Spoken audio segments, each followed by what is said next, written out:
It's the playoff run no one saw coming, but yet here we are. The New York Mets are in the National League Divisional Series where they're facing just the hated divisional rival. Yeah, it's Mets and Phillies, and we're just a few hours away from first pitch in Game 1.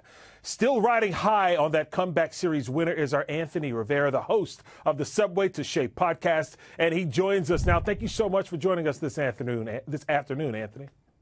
Thanks for having me. It's crazy to think that this is the first time these two teams will be playing against each other in the playoffs. So a crazy rivalry, but a first for us all.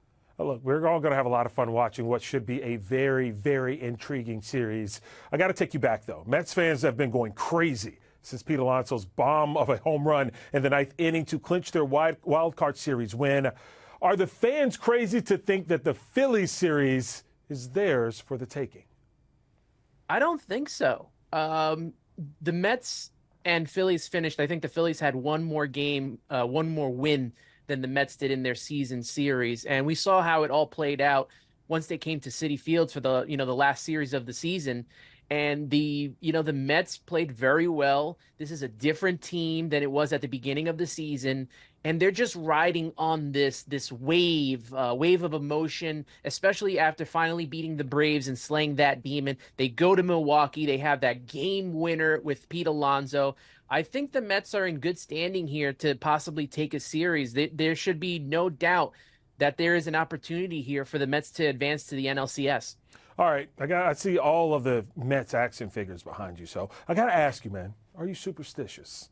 This playoff pumpkin, it was trending after the win in Milwaukee. And as the story goes, Alonso, along with his wife, personally picked out a pumpkin at a pumpkin patch in Wisconsin, and then he brought it to the decisive game there in Milwaukee. We've already had the rise of Grimace this season.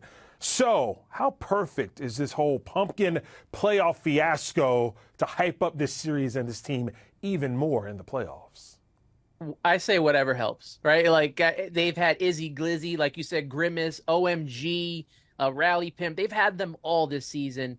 And if this is another thing that helps them to get through the postseason even better, the fact that Pete Alonso picked it out, maybe that'll help him, spark him to have a better postseason after having that game-winning home run. He struggled for, most of September and through the first two games of the playoffs, and to see him get that game winner, just what he needed, and maybe that, launches them into something better. Whatever they need to help them get to the next step, which is the NLCS, I'm all here for.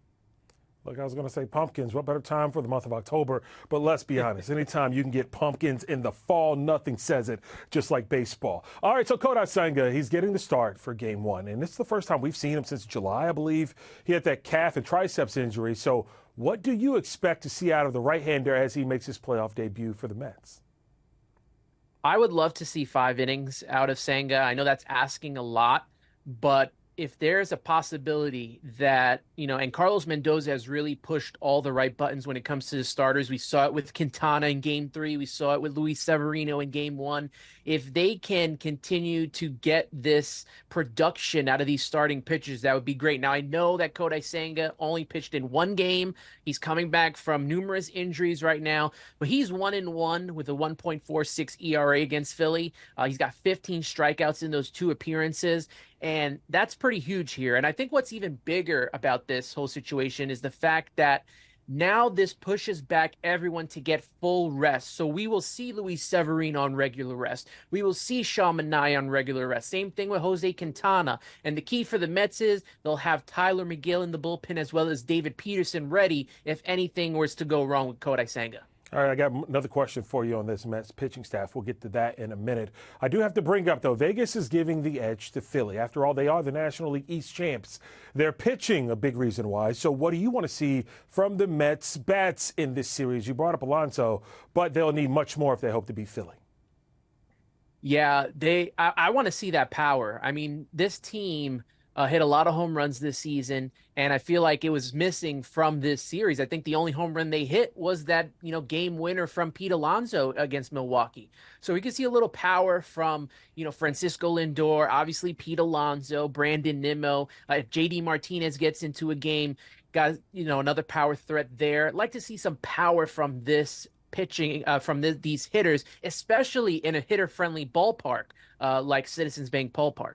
All right, so power you want to see from the Mets. Power will not be in question when we discuss the Phillies because they've got Bryce Harper, Kyle Schwarber, Jay Turner, JT Realmuto all sitting in that dugout, some of the strongest bats in the playoffs. So back to that Mets pitching staff. How do they handle that lineup? I think for most of this season, they have, pitched and fared well against the Phillies. And I think the key for the Mets and maybe the secret weapon might be David Peterson. I mean, he can take care of Kyle Schwarber and Bryce Harper, and we saw him out of the bullpen get the save. I think that's going to be his thing. He's going to be coming out of the bullpen and helping the Mets wherever is needed. I think he only threw 8 or 9 pitches in that save against Milwaukee, and I think we're going to see more of him out of the bullpen, especially now that Kodai Senga is back, and especially with Tyler McGill also on the roster. I think the Mets have more options. I think they have better options to go against that Phillies lineup, and I think they can take care of business if, they strategically, place these guys in there to pitch. Should be a great series. Mets and Phillies game 1. First pitch set for 4 o'clock. Thank you, Anthony, host of the Subway to Shea podcast. Thank you.